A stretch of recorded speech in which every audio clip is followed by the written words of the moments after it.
Hai guys, balik lagi sama Mimin. Kali ini kita bakal lanjutin alur cerita Mikael lagi. Bagi yang belum lihat part sebelumnya, bisa cek link playlist yang ada di deskripsi. Link traktiran kopi juga ada di situ ya. Langsung aja ke ceritanya. Part kemarin berakhir di mana Mikael berhasil menghabisi iblis yang menyamar di antara para kesatria suci. Berkat itu, Mikael dapat menggagalkan rencana iblis itu yang ingin membunuh Uskup Agung Noran. Namun di saat itu, tiba-tiba si Siegfried pun langsung mengajak Mikael untuk buy one, karena ia merasa kalau dirinya tidak boleh kalah dari Mikael. Mikael pun menyanggupi tantangan Siegfried itu, namun ia meminta sesuatu sebagai taruhannya. Sontak Siegfried pun menjadi bingung, dan dia bertanya apa yang diinginkan Mikael. Mikael lalu menunjuk Leontin sign milik Siegfried. Dan tanpa babi bu, Siegfried pun langsung menyetujui permintaan Mikael itu. Mikael di sini sangat percaya diri karena ia sudah mengetahui semua kemampuan Siegfried. Lebih lagi, sekarang Siegfried dalam keadaan yang kacau karena merasa kalau dia kalah dengan Mikael. Dengan begitu, Mikael yakin kalau ia akan memenangkan pertandingan ini. Sebelum pertandingannya dimulai, Siegfried pun memperingati Mikael kalau ia akan serius untuk mengalahkannya. Di saat itu, Seth pun menawarkan bantuannya kepada Mikael. Namun Mikael menolaknya karena dia bisa mengurus ini seorang diri. Maju kau Siegfried, gumam Mikael serius. Dan dengan sangat cepat Siegfried pun langsung bergerak ke depan Mikael. Sontak Mikael yang melihat itu pun menjadi sangat terkejut. Ia tidak mengira kalau Siegfried akan menjadi secepat ini. Siegfried pun akan mengeluarkan semua kemampuannya dari awal agar ia dapat mengalahkan Mikael. Siegfried pun langsung akan menyerang Mikael dengan pedang miliknya. Namun Mikael pun langsung mengeluarkan sihir barrier 5 lapis untuk menahan serangan Siegfried. Serangan Siegfried berhasil ditahan oleh Mikael menggunakan shieldnya. Namun kelima shield Mikael pun langsung hancur. Mikael yang melihat itu pun tersenyum. Ia lalu memuji tekad yang dimiliki Siegfried. Mikael pun lalu merapalkan mantranya lagi, refleks, dan sebuah cahaya yang cukup terang pun muncul dan langsung memaksa Siegfried untuk mundur. Mikael pun merapalkan sihir yang lebih kuat lagi. Ia menggunakan sihir circle kelima, A Thousand Sword, dan terlihatlah banyak pedang mana yang muncul di atas Mikael. Sihir ini adalah peningkatan dari sihir circle kedua, Mana Sword. Mikael bergumam, sihir ini memang tidak terlalu mematikan, tapi cukup menyakitkan. Dan Mikael pun langsung mengarahkan semua pedang mana itu untuk menyerang Siegfried. Siegfried yang melihat itu pun tidak tinggal diam. Dia pun mengumpulkan kekuatan di pedangnya, hingga auranya berkumpul dan berputar di pedang itu. Dan Siegfried pun langsung melepaskan auranya yang telah dikumpulkan untuk menghalau serangan Mikael. Dan jedwar, terjadilah ledakan yang cukup besar akibat benturan kekuatan mereka. Dan berkat itu muncullah asap yang langsung menyelimuti seluruh tempat bertarung. Mikael yang melihat itu menyadari kalau Siegfried sedang menyembunyikan keberadaannya. Namun Mikael mah santuy karena ia tahu Siegfried adalah orang yang jujur. Dan sudah pasti Siegfried tidak akan menyerang musuhnya dari belakang. Dan benar saja, Siegfried pun langsung menerjang asap dan menyerang Mikael dari depan. Siegfried mengira Mikael tidak akan sempat merapalkan mantra jika ia langsung menyerangnya. Namun, perkiraan Siegfried itu salah karena di atas mereka banyak terdapat pedang mana milik Mikael. Ternyata serangan counter milik Siegfried barusan tidak bisa menghancurkan semua pedang mana milik Mikael. Siegfried yang melihat itu pun sontak menjadi panik. Namun Mikael pun tidak memberikan kesempatan kepada Siegfried untuk bengong. Mikael pun merapalkan mantra multicasting 5 layer slow. Sontak pergerakan Siegfried pun menjadi 5 kali lebih lambat berkat sihir yang dikeluarkan Mikael. Lalu cat-crot, pedang mana milik Mikael pun langsung menghantam Siegfried. Siegfried yang menerima serangan Mikael itu merasa kesakitan. Namun ia berusaha untuk bangkit lagi. Ia berkata kalau ia masih bisa bertahan, pikirnya. Namun Mikael pun langsung memberitahu Siegfried kalau ini belumlah berakhir, karena pedang mananya masih tersisa 10 biji lagi. Sontak Siegfried yang mendengar itu pun menjadi shock. Namun Mikael pun langsung menutup mulut Siegfried yang tengah terbuka lebar. Yang sabar ya, durasi komiknya masih panjang, ucap Mikael sambil mengejek. Sontak Siegfried yang mendengar itu pun menjadi keringat dingin. Dan trot, pedang mana milik Mikael yang tersisa pun langsung menghantam Siegfried yang sudah loyo. Dan terlihatlah Siegfried yang tepar habis terkena ultinya Mikael. Orang-orang di sana yang melihat pertarungan mereka pun menjadi ngeri dengan Mikael yang bisa-bisanya menyiksa Siegfried sampai tepar. Namun si Leon mah udah biasa, udah hatam dia sama tingkahnya Mikael. Lalu si pun berpindah ke beberapa saat kemudian, di mana Siegfried telah sadar dari pingsannya dan dia juga telah menepati janjinya. Mikael yang menerima Leontin itu pun menjadi happy karena Leontin ini adalah sebuah artefak di mana dapat memperkuat defense power penggunanya, juga dapat mempercepat efek pemulihan. Namun ada fungsi tersembunyi dari Leontin ini, tapi Mikhail tidak akan mengungkapkannya sekarang. Siegfried pun lalu mengakui kalau Mikhail jauh lebih kuat, dia saja yang terlalu lemah. Toh pertarungannya tadi sudah berjalan adil. Pendengar itu, Mikhail pun bertanya kepada Siegfried, jika tadi itu bukan duel, apakah Siegfried akan menggunakan semacam teknik? Siegfried pun menjadi bingung dengan pertanyaan Mikhail itu. Mikhail pun menerangkan, apakah Siegfried akan menggunakan senjata rahasia atau menyerang dari belakang? Siegfried pun langsung membantahnya. Siegfried berkata, kalau dia tidak akan melakukan hal yang tidak adil semacam itu. Mana mungkin ia yang seorang calon hero melakukan hal itu? Mikhail pun bertanya lagi, apakah Siegfried akan tetap memegang prinsipnya itu, bahkan jika nyawa ratusan orang sebagai taruhannya? Sontak Siegfried yang mendengar itu pun langsung terdiam. Mikhail melanjutkan, apa gunanya menjadi hero jika tidak bisa melindungi orang-orang?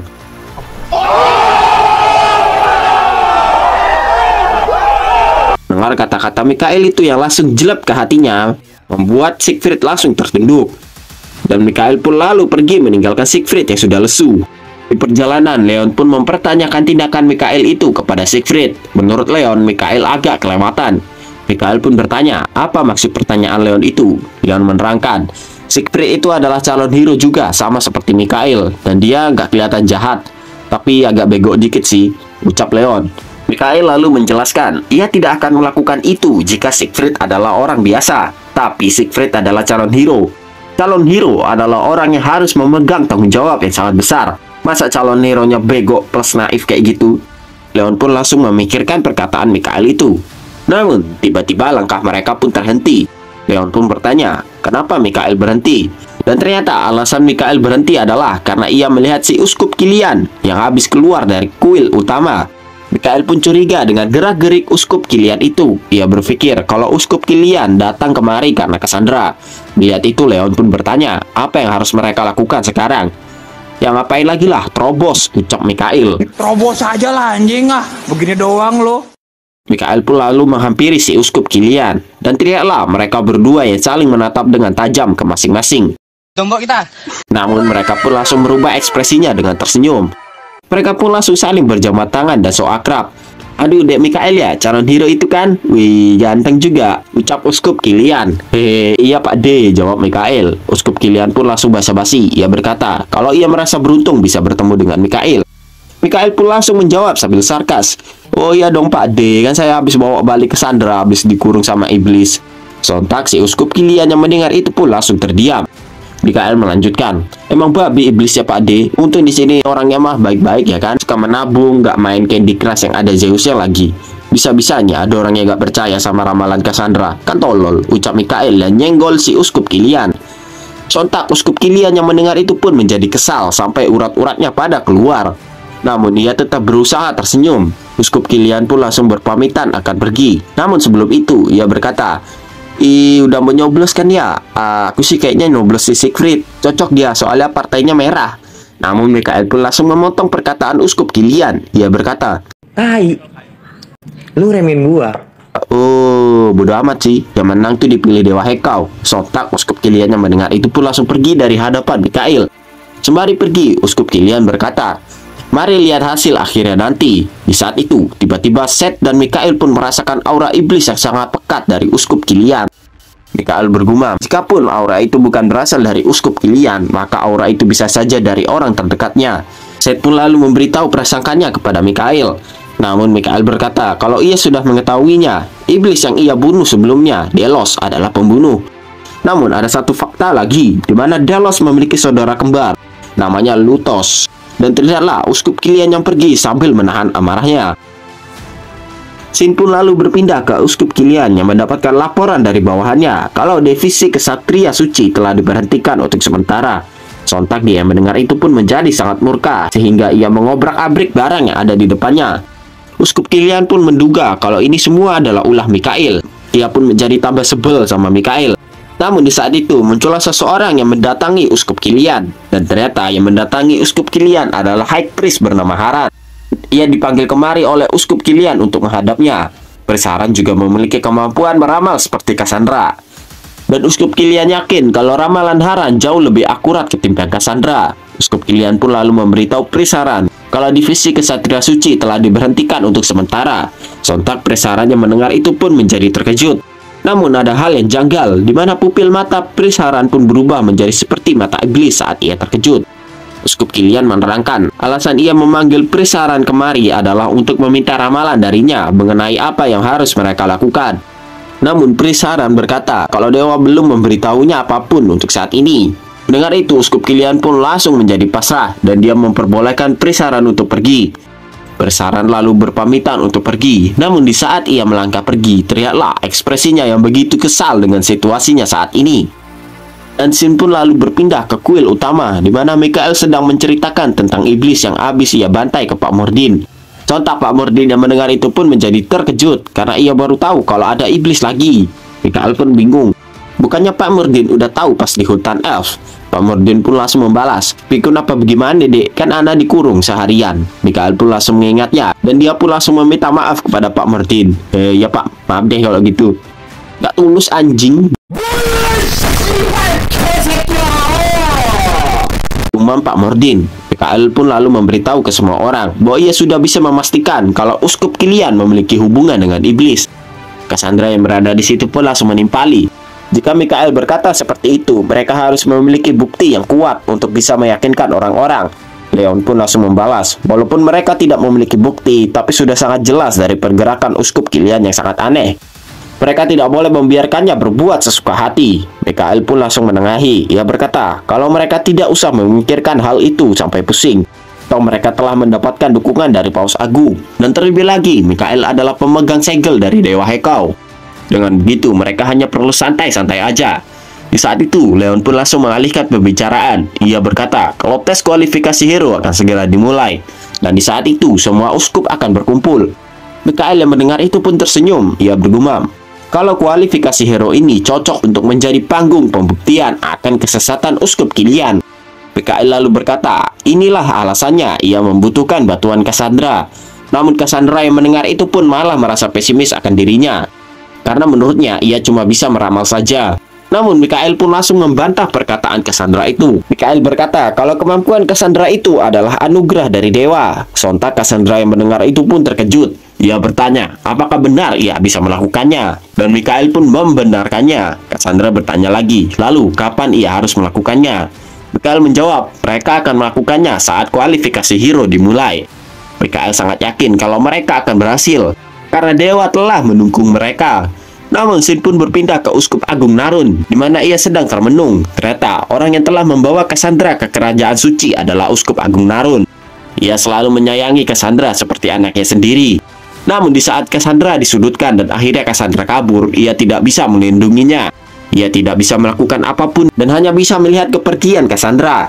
Di saat itu, datanglah Mikael yang ingin menemui Uskup Agung. Uskup Agung Narun pun bertanya apa tujuan Mikael menemuinya.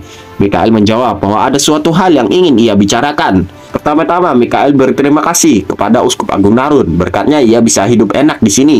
Uskup Agung Narun pun menjadi bingung dengan maksud perkataan Mikael itu. Mikael pun langsung berkata, dalam 2 hari ia akan diuji untuk menentukan apakah ia pantas untuk menjadi hero.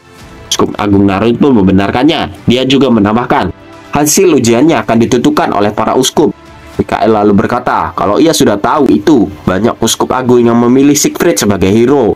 Sontak Uskup Agung Narun pun langsung tertunduk. Ia tidak bisa membalas perkataan Mikael itu. Namun di saat itu, ia memperhatikan Mikael lebih seksama. Ternyata Mikael tidak semburuk rumor yang beredar. Uskup Agung Narun pun meminta maaf akan hal itu. Namun ada satu hal yang ingin dia sampaikan. Ia meminta Mikael untuk tetap menjaga Cassandra jikapun Mikael tidak terpilih menjadi hero. Uskup Agung Narun pun sadar dengan perkataannya itu. Ia seolah-olah memberitahu Mikael kalau ia tidak akan terpilih menjadi hero. Mikael yang mendengar itu pun bertanya, apakah Uskup Agung Narun memiliki alasan khusus sehingga ia meminta hal itu padanya? Uskup Agung Narun berkata, seandainya Siegfried terpilih sebagai hero, maka dia tidak tahu apa yang akan terjadi pada Cassandra. Dia tidak ingin Cassandra merasakan sakit lagi. Namun Mikael pun langsung berkata, kalau permintaan Uskup Agung Narun itu agak susah. Uskup Agung Narun yang mendengar itu pun terkejut, namun ia menerima keputusan Mikael. Mikael berkata, itu sulit karena dialah yang akan menjadi hero. Sontak Uskup Agung Narun pun menjadi tambah terkejut mendengar perkataan Mikael itu. Ia bertanya, bagaimana mungkin itu terjadi karena Siegfried telah didukung oleh Uskup Kilian yang memiliki pengaruh yang besar. Mikael pun langsung membalas bahwa ia memiliki dukungan dari Paus Agung dan juga dukungan dari Uskup Agung Narun sendiri. Namun Uskup Agung Narun berkata kalau ia tidaklah memiliki kekuasaan. Namun Mikael pun langsung membantahnya. Ia berkata kalau Uskup Agung Narun memiliki kuasa dan terlebih lagi ia memiliki dukungan dari Dewa Hekau. Dan di saat itu Uskup Agung Narun pun melihat seolah-olah Mikael memiliki dua buah sayap seperti seorang malaikat. Sontak Uskup Agung Narun pun menjadi kebingungan akan hal itu, sampai-sampai ia mengucek kedua matanya. Namun penglihatannya itu pun menghilang. Ia berpikir kalau lagi halu aja. Ia pun bertanya kepada Mikael apa yang harus ia lakukan. Dan terjadilah perbincangan di antara Mikael dan Uskup Agung Narun. Nggak tahu ngomongin apaan. Dan kita dijelaskan alasan Mikael datang menemui Uskup Agung Narun. Ia berencana untuk menghilangkan semua kemungkinan Uskup Agung Narun dibunuh lagi. Dan scene pun berpindah setelah Mikael berbincang dengan Uskup Agung Narun.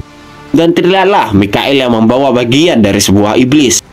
Dan ternyata benda itu diangkat Mikael dari tubuh Uskup Agung Narun. Benda inilah yang Mikael yakini salah satu penyebab kematian Uskup Agung Narun. Dan cerot, Mikael pun langsung menghancurkan sel iblis itu. Ia bertanya siapa dalang dari semua ini. Seth pun memberitahu Mikael kalau ia telah menemukan sesuatu. Mikael pun bertanya, apa itu? Seth bertanya, apakah Mikael mengingat kalau Dewa Hekau tidak bisa berkomunikasi? Mikael menjawab, karena sisa-sisa kekuatan Demon God. Namun Seth menambahkan kalau ada hal yang lain. Seth berkata kalau dia yakin di sini terdapat bagian dari tubuh Demon God. Lebih tepatnya mata sebelah kanan Demon God. Mikael pun jadi mengerti kenapa sel iblis yang lain bisa terus tumbuh di sini. Ia pun langsung memuji Seth yang gercep. Mikael pun langsung akan mencari bagian tubuh Demon God itu. Namun Seth bertanya, memangnya mereka mau cari kemana? Mikael menjawab kalau ia sudah tahu tempatnya. Seth yang mendengar itu pun langsung ngeh. Dia bertanya, apakah jangan-jangan Mikael udah tahu semuanya, tapi pura-pura bego? Mikael pun membenarkannya. Dia mau ngomong tadi, tapi si Seth udah kadung seneng, jadi dia diam aja. Sontak Seth yang mendengar itu pun langsung malu seketika. Mana udah songong tadi ya kan? Dan mereka pun lalu pergi untuk mencari sel iblis itu.